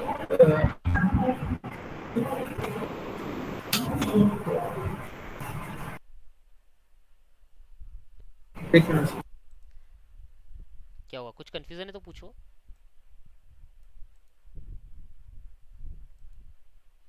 सबसे पहले ये ध्यान रखना, हम आगे से इस बार आइटरेट फ्रंट से कर रहे हैं, तो हम पुश करते टाइम कैलकुलेट कर रहे हैं। कैलकुलेटिंग आंसर ड्यूरिंग पुश, ठीक है। तो पुश करने से पहले आप आंसर कैलकुलेट करोगे, ठीक है। तो यहाँ पे अगर मैं सीक्वेंस लिखूँ आपको एक आइडियली, तो क्या होगा? सबसे पहले पॉप की कंडीशन होगी, फिर आंसर कैलकुलेट करोगे, फिर आप पुश करोगे, ठीक है। ऊपर वाले में हमने क्या किया था, यहाँ पे जो कोड लिखा हुआ है उसमें आपको पता भी है कि पहले हम क्या करते थे, पहले आप पुश पॉप करते थे, फिर पुश करते थे, फिर आंसर मतलब उस जो जिसके लिए कैलकुलेट कर रहे हो वो पॉप के टाइम पे कर रहे हो, तो वहाँ पे सेम सीक्वेंस लिखना है। लिखना है तो आप क्या बोलोगे कि पहले एलिमेंट पॉप कर रहे हो, उसके लिए आंसर कैलकुलेट कर रहे हो, और फिर नए वाले एलिमेंट को पुश कर रहे हो, ठीक है। तो वो काइंड ऑफ सेम ही था, बस यहाँ पे जो आंसर कैलकुलेट कर रहे हो वो करंट एलिमेंट का कर रहे हो, वहाँ पे जो आंसर कैलकुलेट करते थे वो पॉप वाले एलिमेंट का करते थे। तो सीक्वेंस दोनों में सेम है, लेकिन आंसर की वैल्यू जो कैलकुलेट कर रहे हो यहाँ पे किसका कर रहे हो? करंट एलिमेंट का। वहाँ पे किसका कर रहे थे? जो पॉप हुआ है, मतलब प्रीवियस एलिमेंट का, ठीक है। चलो अब बताओ मुझे, हाँ 60 आएगा तो क्या होगा? भाई क्या होगा? पुश होगा पुश होगा, लेकिन पुश होने से पहले हमारा क्या होगा? आंसर कैलकुलेट होगा, आंसर ठीक है। कैलकुलेट तो इसके लिए आंसर कैलकुलेट करते हैं हम पहले। तो इसके लिए चलो पुश करना है, ये तो ठीक है, ये सब पुश हो जाएगा क्योंकि डिसेंडिंग ऑर्डर में मेंटेन कर रहे हैं, तो ये तो डिसेंडिंग ऑर्डर में मेंटेन है, ठीक है। अब पुश करने से पहले आपने आंसर कैलकुलेट किया होगा, इसका आंसर आपका आएगा क्या है? आई माइनस स्टैक का टॉप। जल्दी से बताओगे मुझे आई और स्टैक के टॉप की वैल्यू दोनों की?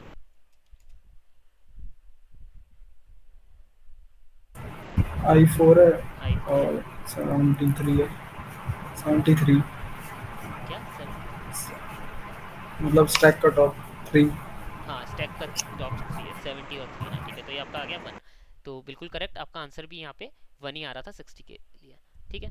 फिर हम आगे बढ़ते हैं, नेक्स्ट एलिमेंट जो आपका आएगा अब आएगा 75। तो 75 जब आपका एलिमेंट आएगा तो आपके स्टैक में से क्या होगा? अब डायरेक्टली पुश हो जाएगा क्या कोमल? पॉप हो जाएंगे एलिमेंट। हाँ, तो एलिमेंट पॉप हो जाएंगे। कितने एलिमेंट पॉप होंगे? 2। कौन कौन? हाँ ठीक है, टॉप के 2 एलिमेंट पॉप होंगे, तो क्वेश्चन ही नहीं बनता कौन से पॉप होंगे, ठीक है। तो अब आपने ये पॉप कर लिया, आपने बोला पहले पॉप करना है, और क्योंकि जो पहले से प्रेजेंट है उनके लिए हम आंसर पहले ही निकाल चुके हैं, तो मेरे को उनके आंसर की फिक्र करने की जरूरत नहीं है। जबकि प्रीवियस अप्रोच में जिसको आप पॉप कर रहे हो उसके लिए आंसर्स आप निकालते थे, तो वहाँ पे यहाँ ये वाली स्टेप मल्टीपल टाइम्स होती थी, यहाँ पे केवल पॉप वाली स्टेप मल्टीपल टाइम हो रही है, आंसर और पुश हर बार एक ही बार हो रहा है, ठीक है। तो अब आपका 80 तक पॉप हो गया, फिर आपका आया 75। तो 75 के लिए आंसर क्या होगा अब यहाँ पे, i minus S dot top होने वाला है। i की वैल्यू क्या है, यहाँ पे 4 थी तो यहाँ पे 5 बन जाएगी, एक बढ़ गया है। 80 का इंडेक्स है आपका 1, तो आपका आंसर आ गया 4, और वही आपका रिक्वायर्ड आंसर है। आप यहाँ पे देख सकते हो आपका आंसर है 475 का, ठीक है। और आपका 70 फिर यहाँ पे पुश हो जाएगा, तो चाहो तो यहाँ कर लो, चाहे नेक्स्ट स्टेप में कर लो जैसे लिखा है। तो नेक्स्ट स्टेप में आपका 70 पुश हो जाएगा। अब लास्ट हमारा बचा क्या है 85, तो 85 के केस में आपके फिर से 2 एलिमेंट पॉप हो जाएंगे और आपका स्टैक बचेगा 100, ठीक है। और 85 का जब आंसर निकालोगे तो आंसर में लिखोगे आप 6 माइनस 0, तो आंसर आ जाएगा आपका 6, वही रिक्वायर्ड था। और लास्ट में आप स्टैक में क्या कर दोगे, स्टैक में पुश कर दोगे 100,85। अब यहाँ पे मुझे बताओ स्टैक तो खाली नहीं है, क्या मेरा काम कंप्लीट हो गया है? सबसे मुझे आंसर चाहिए इंडिविजुअली, क्या मेरा काम कंप्लीट हो गया है? हर एक के लिए मेरा आंसर निकल चुका है, हाँ या ना?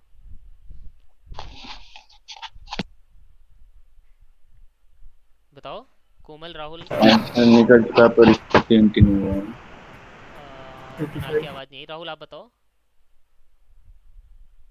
यस सर, निकल 85 के लिए नहीं निकला।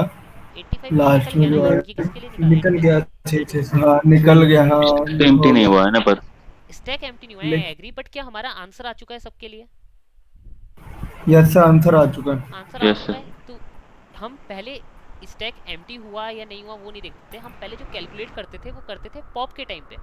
जो कैलकुलेट करते थे पॉप के टाइम पे, तो हम बोलते थे अगर हमारा कोई एलिमेंट स्टैक से बाहर नहीं आया है, मतलब स्टैक एम्प्टी नहीं हुआ है, तो हमारे कुछ ऐसे एलिमेंट रह गए हैं जिनके लिए आंसर हमने कैलकुलेट नहीं किया है। लेकिन अभी हमने क्या किया है, अभी जो हमने आंसर कैलकुलेट किया है वो ड्यूरिंग पुश किया है, पुश करते वक्त हमने आंसर कैलकुलेट कर लिया है। तो अब मेरा स्टैक भरा है खाली है मुझे फर्क नहीं पड़ता है, मेरा आंसर सबके लिए आ चुका है, मेरा काम खत्म, मैं ध्यान भी नहीं दूंगा कि मेरे स्टैक में क्या है।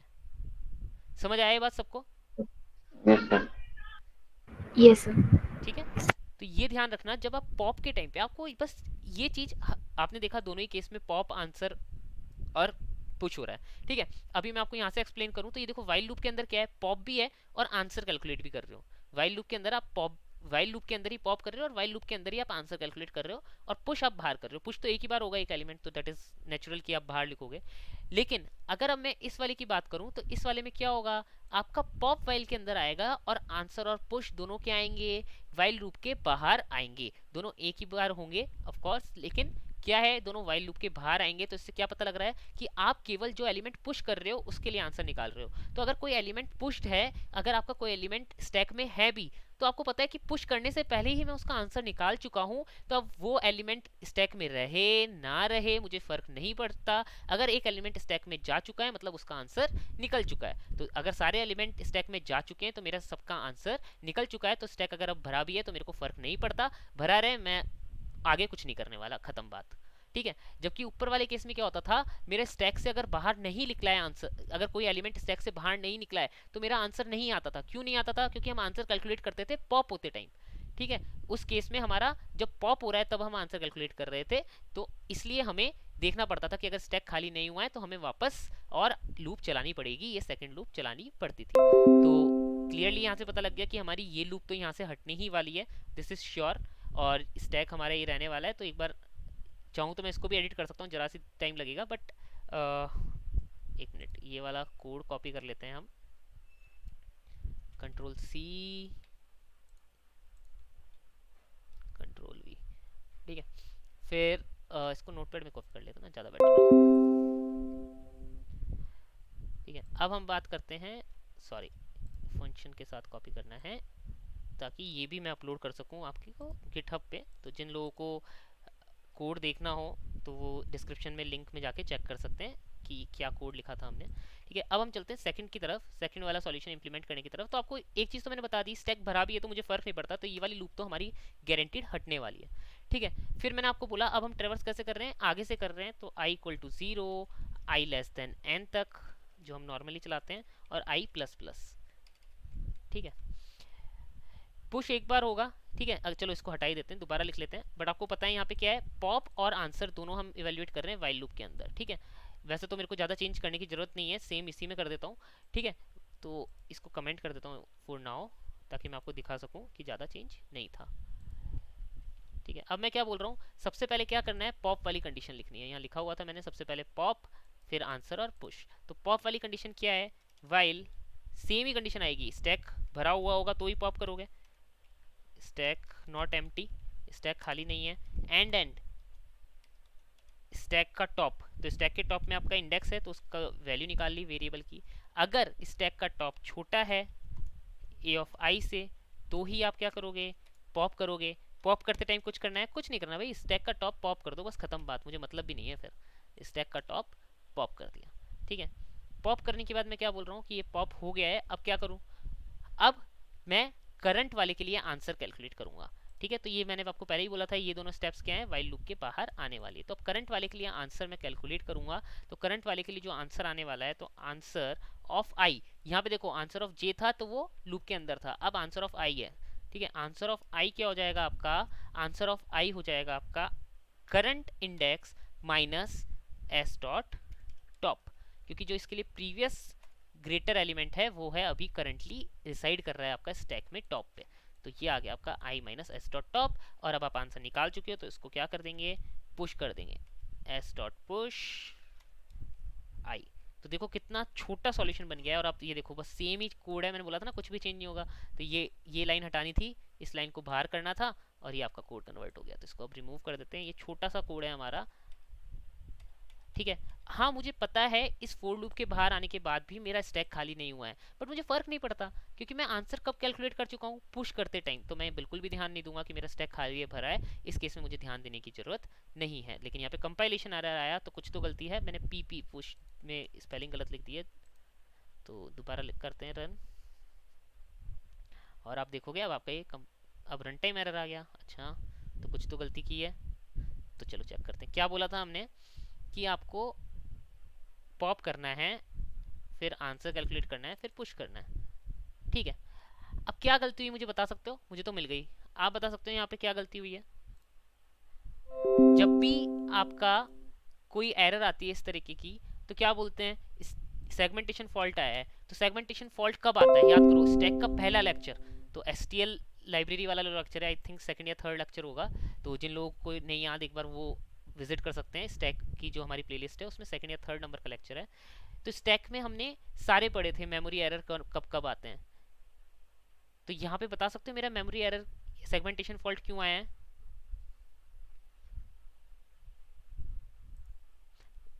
2 मिनट का टाइम देता हूँ मैं आपको, सोचो, मुझे बताओ कि यहाँ पे मेरा सेगमेंटेशन फॉल्ट क्यों आया है। एटलीस्ट ये गैस करके बता दो कि कौन सी लाइन नंबर से आया है, ठीक है। गैस करोगे तो कुछ रीजन भी देना है वैलिड, ऐसा नहीं तुक्का मार रहे हो। गिनती की 4-5 लाइन है, हर एक लाइन बोल दोगे एक एक बंदा, तो फिर कैसे पता लगेगा। चलो कोई तो इनिशिएटिव लो।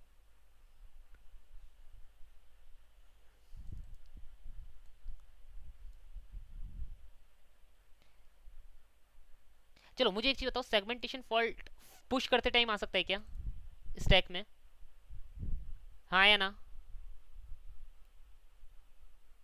अरे कहाँ गए चारों के चारों, हेलो। No sir. नहीं आ सकता, बिल्कुल करेक्ट नहीं है, क्योंकि हम यहाँ पे वो केस नहीं मान रहे जब हमारी साइज कम पड़ जाए। तो हमारे पास सफिशिएंट साइज है, क्योंकि हमें दिया भी हुआ है ओएफएन साइज अवेलेबल है, तो पुश करते टाइम हमारा सेगमेंटेशन फॉल्ट नहीं आ सकता, ठीक है। तो हमारा पॉप करते टाइम सेगमेंटेशन फॉल्ट आ सकता है क्या, बताओ,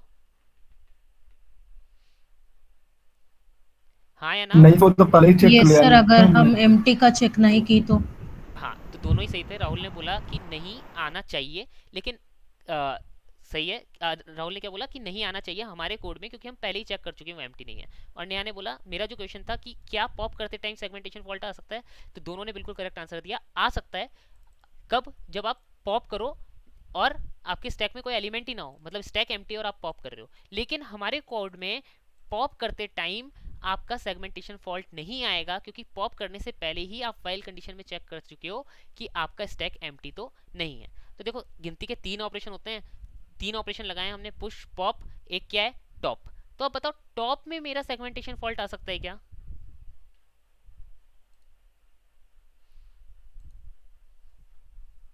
राहुल अगर यस आप सर। बोल रहे हो हाँ। लाइन नंबर 23 में शायद प्रॉब्लम है, वो नीचे आएगा और एस डॉट पुश ऊपर आएगा। नहीं, आप लॉजिक चेंज करने को थोड़ा ना बोल रहा हूँ मैं। चलो लाइन नंबर 23 में प्रॉब्लम है, एक्सेप्ट, ठीक है। लेकिन लॉजिक हमने अभी अभी लिखा है ना, लॉजिक तो हमने यही लिखा है ना कि आंसर आंसर कैलकुलेट करेंगे फिर पुश करेंगे। ये तो गलत हो गया ना। फिर अगर आप बोल रहे हो कि यस। पहले पुश कर दो फिर माइनस करो, तो अल्टीमेटली आप आई में से आई माइनस कर रहे हो, हर एक का आंसर आप वन ला रहे हो। तो आपको लॉजिक चेंज नहीं करना है, लॉजिक तो मैं आप में एक्सप्लेन कर चुका हूँ अभी। हाँ सर, वहाँ पे हम टॉप एक्सेस कर रहे हैं लेकिन एम्प्टी है कि नहीं वो चेक नहीं कर रहे। करेक्ट, बिल्कुल सही। हम एस अभी यहाँ पे जो आंसर था वो आपका यहीं पे लाई कर रहा था कि टॉप में क्या हमारा सेगमेंटेशन फॉल्ट आ सकता है। तो आपको पहले आंसर देना चाहिए हाँ टॉप में सेगमेंटेशन फॉल्ट आ सकता है, ठीक है। तो अभी आपको सेगमेंटेशन फॉल्ट दूर करना है। आई एग्री, सेगमेंटेशन फॉल्ट आया है तो उसे दूर करना है, लेकिन क्यों आया है सेगमेंटेशन फॉल्ट पहले आपको ये चेक करना है। तो यहाँ पे हमें राहुल ने बताया कि सेगमेंटेशन फॉल्ट क्यों आया होगा कि आप टॉप एलिमेंट एक्सेस कर रहे हो, लेकिन आपने चेक ही नहीं किया कि स्टैक एम्प्टी है या नहीं। क्या आपने इससे पहले चेक किया है स्टैक एम्प्टी है या नहीं? नहीं किया ना। स्टैक एम्प्टी हुआ होगा तभी तो वो यहाँ पे आया ना, क्योंकि यहाँ पे दोनों कंडीशन में से एक भी कंडीशन फॉल्स हुई तो वो यहाँ पे आ जाएगा। उनमें से एक कंडीशन मान लो अगर स्टैक एम्प्टी है, ये लूप से बाहर आया और आप एस डॉट टॉप एक्सेस कर रहे हो, तो भाई ये तो पॉसिबल ही नहीं है ना। जब स्टैक का टॉप ही खाली है तो आप एस डॉट टॉप एक्सेस कर ही नहीं सकते। तो ये वाली चीज यहाँ पे गलत लिखी है, इसको सही करना है। तो यही चीज तो मैंने आपको यहाँ पे बताई थी, याद हो तो, कि जब आपका स्टैक खाली है, तो मतलब अगर मैं बात करूं खाली कब होता है, सबसे पहले ही 100 जब पुश कर रहे हो तब खाली ही तो है। अरे यार ये ऐसे क्यों हो रहा है, हाँ, जब आप 100 पुश कर रहे हो तो आपका स्टैक खाली ही तो है। तो खाली है तो हम क्या बोलते हैं कि जो करंट इंडेक्स है उसमें +1 कर दो या फिर -1 कर दो, ठीक है। तो इसी चीज को मैं कैसे लिखूंगा, इसको मैं अगर ढंग से लिखूं तो इस तरीके से टर्नरी ऑपरेटर यूज करने वाला हूं। देखो अब मैं यहाँ पे, ठीक है।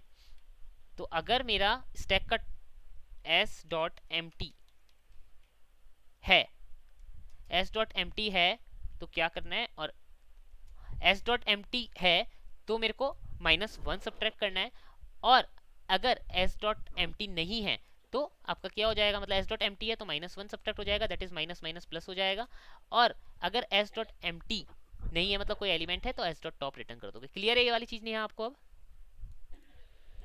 Yes sir. ठीक है, तो अब आप यहाँ पे कंपाइल एंड रन करोगे तो आई गेस ये चल जाएगा, बिल्कुल आराम से चल गया। ठीक है, हमारा 100 वाला केस फट रहा था, तो अब आप इसको सबमिट कर सकते हो। ये भी आपका करेक्ट आंसर है। और ये हमारा नंबर ऑफ लाइंस काफी कम है। रॉन्ग आंसर आया, कहाँ पे आ गया रॉन्ग आंसर?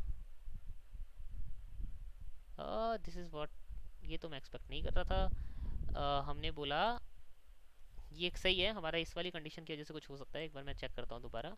हमने बोला पॉप करो, ठीक है, पॉप हम कर रहे हैं। फिर मैंने बोला ओके सॉरी, पॉप करो।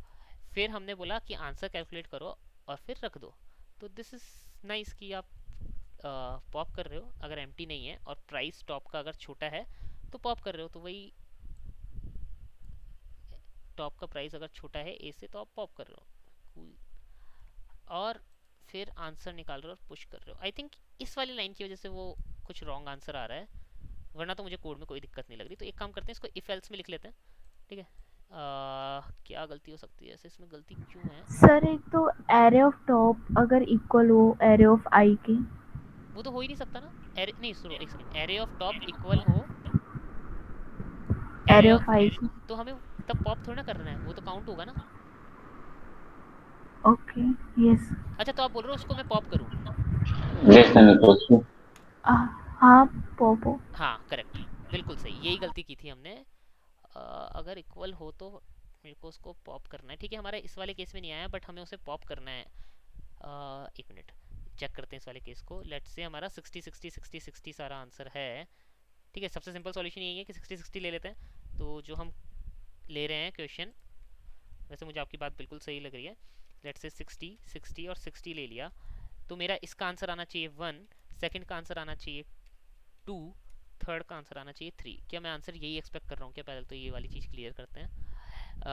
is defined as the maximum number of consecutive days just before the given day for which price of the stock on the current day is less than or equal to। ठीक है, मैं यही expect कर रहा हूँ, जबकि मेरा अगर मैंने इक्वल टू नहीं लगाया था तो हम आंसर चेक करते हैं कस्टम इनपुट में, जो कि गलत आ रहा होगा। लेट्स से 3 60 60 60, तो अभी मेरा आंसर 111 आ रहा होगा सबके लिए,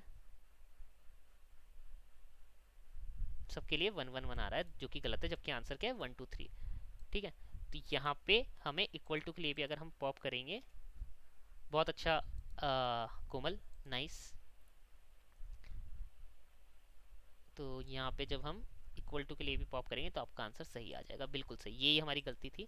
इसको रन करते हैं, तो इस लाइन से कोई गलती नहीं थी। तो अब आपका आंसर, यहाँ तो कोई केस ही नहीं बना था वैसा, इसलिए हमारा इशू आया था। तो अब हमारे सारे टेस्ट केसेस चल गए हैं। ठीक है, क्लियर है सबको ये? कोमल, ग्रेट वर्क। ये वाला केस आपने बहुत अच्छा पकड़ा। ठीक है, कि जब हमारा इक्वल है, तो ये वाला मैंने आपको एग्जांपल भी दे दिया 60 60 60। इसमें क्या है, 60 60 60 के केस में आपका आंसर 1 2 3 आना चाहिए, लेकिन हमने अगर इक्वल टू वाला पॉप नहीं किया है। इक्वल टू वाला पॉप करना क्यों जरूरी है? क्योंकि अब इक्वल टू वाला पॉप करना इसलिए जरूरी है क्योंकि वो नहीं है उसके लिए। अगर ये 60 मेरा क्या है आंसर में काउंट, ये ग्रेटर नहीं है, हमें क्या रखना है, इससे ग्रेटर रखना है, इसके बराबर वाला स्टैक में नहीं रखना है। तो ये ग्रेटर नहीं है, तो इसे पॉप कर देना है। ठीक है, तो छोटा या बराबर वाले को हमने पॉप कर दिया, क्योंकि हमें ग्रेटर चाहिए ना कि बराबर वाला, क्योंकि बराबर वाला तो हमारा आंसर में काउंट होने वाला है। ठीक है, क्लियर है सबको ये? बाकी लोगों को समझ आया? Yes sir. Yes sir. ठीक है, तो ये थे हमारे दो तरीके इसको सॉल्व करने के, और दोनों ही तरीके हमने देख लिए। ब्रूट फोर्स भी मैंने आपको बता दिया। ठीक है, तो हमेशा अगर कभी आपके पास टाइम कम पड़ रहा है, देखो बेस्ट अप्रोच इज, अगर आप टेस्ट दे रहे हो तो अगर आपको पता लग गया कि हाँ मैं इसका ऑप्टिमल सॉल्यूशन कर सकता हूँ, तो ऑप्टिमल सॉल्यूशन पे शिफ्ट हो जाओ, पहले ऑप्टिमल सॉल्यूशन करो, वरना ब्रूट फोर्स इंप्लीमेंट करोगे तब तक ऑप्टिमल सॉल्यूशन सोचने का और इंप्लीमेंट करने का टाइम ही नहीं बचेगा। ठीक है, तो ब्रूट फोर्स की जगह सबसे पहले ऑप्टिमल सॉल्यूशन सोचो। ये कब बता रहा हूँ? टेस्ट के टाइम पे, इंटरव्यू नहीं, टेस्ट के टाइम पे। अगर फिर आपको लगता है यार टाइम कम पड़ रहा है, तो टाइम कम पड़ रहा है तो यार ब्रूट फोर्स पहले इंप्लीमेंट कर देता हूँ, कम से कम मुझे 10-15 पॉइंट 50% पॉइंट जो मिलेंगे वही सही। ठीक है, तो ये होती है आपकी टेस्ट की अप्रोच। टाइम है तो पहले मैं ऑप्टिमल सॉल्यूशन को इंप्लीमेंट करने का ट्राई करूंगा, और फिर लगता है नहीं मेरे से ऑप्टिमल नहीं हो पा रहा है, तो ब्रूट फोर्स इंप्लीमेंट कर देता हूँ। तो टेस्ट के टाइम पे पहले फोकस करो ब्रूट फोर्स, सॉरी पहले फोकस करोगे ऑप्टिमल सॉल्यूशन पे, टाइम नहीं होता है तो ब्रूट फोर्स पे आओगे। इंटरव्यू में जस्ट अपोजिट होता है, पहले जो अप्रोच मिल गई आपको, पहले जो अप्रोच आपके दिमाग में आ गई, ऑफ कोर्स सबसे पहले ब्रूट फोर्स होती है तो ब्रूट फोर्स जल्दी आ जाती है। और ये तरीका भी होता है, सबसे पहले ब्रूट फोर्स बता दो कि इसका सिंपल और इजी तरीका तो है इंटरव्यूअर को कि मैं ऐसे कर दूंगा। ठीक है, तो ऑफ कोर्स इंटरव्यूअर बोलेगा करेक्ट है, आप क्या करो इसको ऑप्टिमाइज करो, है ना। और बेटर क्या है कि आप खुद ही बोल दो कि इसका सिंपल तरीका तो ये है सॉल्व करने का। तो आप क्या बोलोगे कि मतलब कोई भी क्वेश्चन मिला कि simplest way to solve this is of N square, but I am thinking about some optimal solution. ठीक है, तो उससे क्या लगेगा इंटरव्यूअर के साथ आप कि उसको भी पता रहेगा कि हाँ आप आंसर सोच रहे हो, और आपको पता है कि ऑप्टिमल सॉल्यूशन भी आपको पता है कि इससे कम में भी इसको सॉल्व कर सकते हैं, और आपको बेसिक सॉल्यूशन भी पता है। तो एक अच्छा इम्पैक्ट जाता है इंटरव्यूअर के सामने आपका। ठीक है, तो आज का क्वेश्चन यही खत्म करते हैं। 3 सॉल्यूशन हमने देख लिए, ब्रूट फोर्स, पुश करते टाइम सॉल्यूशन निकालना, और पॉप करते टाइम सॉल्यूशन निकालना। दोनों ही हमने क्या बोला, प्रीवियस ग्रेटर एलिमेंट से हमने निकाला। ठीक है, अगर आपको हमारा वीडियो अच्छा लगा तो प्लीज़ लाइक और सब्सक्राइब जरूर करना। Thank you.